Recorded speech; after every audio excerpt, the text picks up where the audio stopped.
আমার ভাই, আমি আপনাদের সামনে মহা মানবতার মুক্তির সনদ পবিত্র কুরআনুল কারীমের ভেতর থেকে সূরা আনফালের 2 এবং 3 এই দুইটি আয়াতে কারিমা তেলাওয়াত করেছি।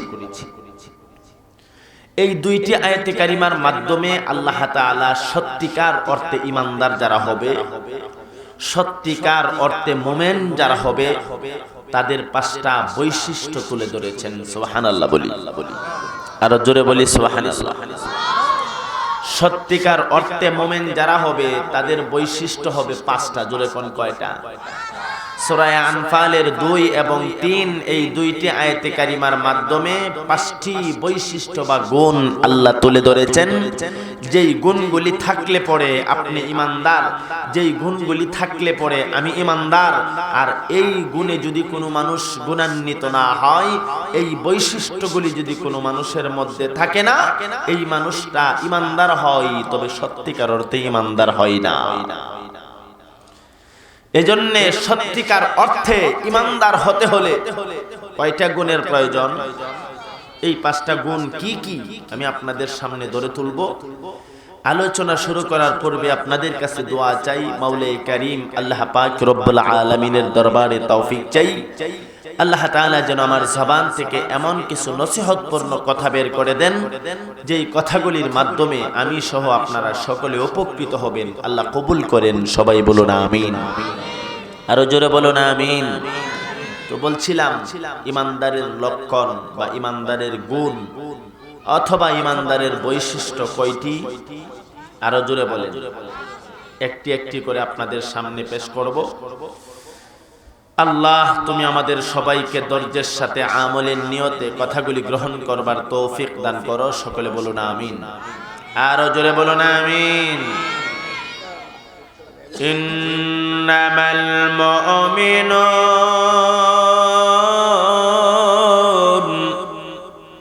আমার আল্লাহ বলেন নিশ্চয়ই ওই সমস্ত মানুষ ঈমানদার। সুবহানাল্লাহ। ইন্নামাল মুমিনুনা আল্লাযীনা ইযা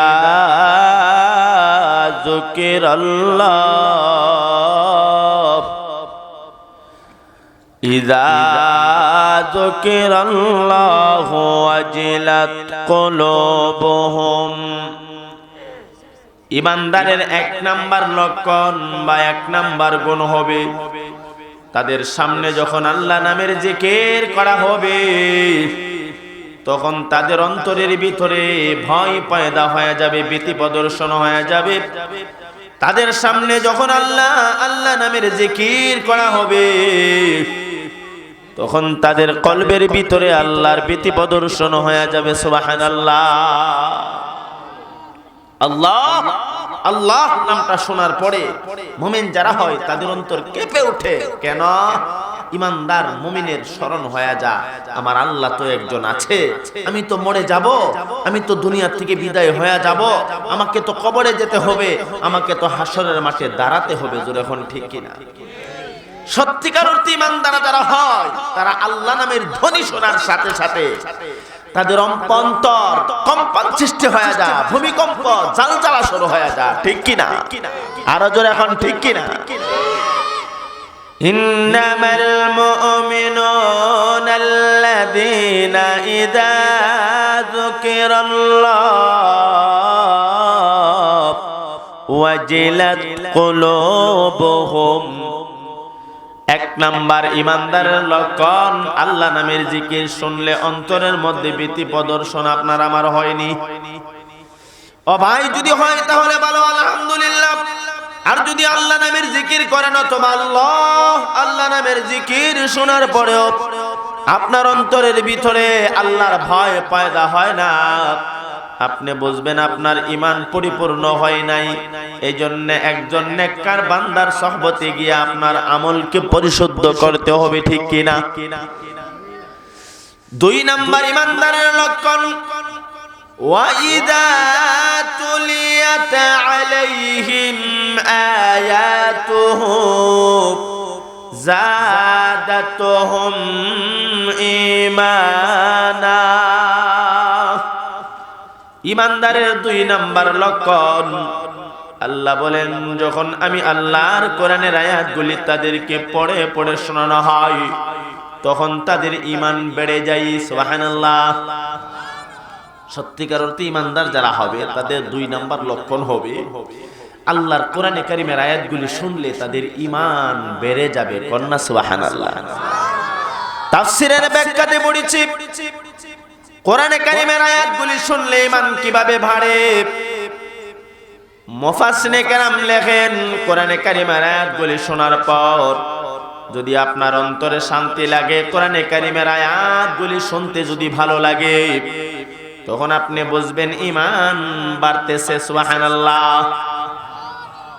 আর কোরআনে কারিমের আয়াতগুলি শোনার পর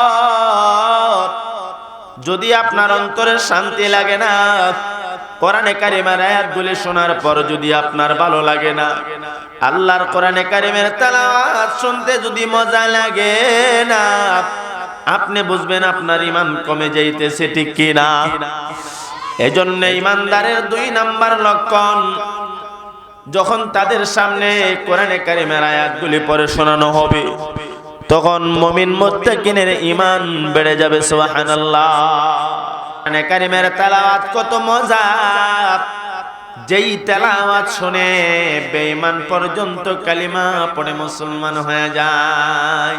আমার আল্লাহ বলেন ওই কোরআন এমন অনেক জিন্দা মুজিজা, যে কোরআনে কারিমের তেলাওয়াত শুনলে বেঈমান পর্যন্ত কালিমা পড়ে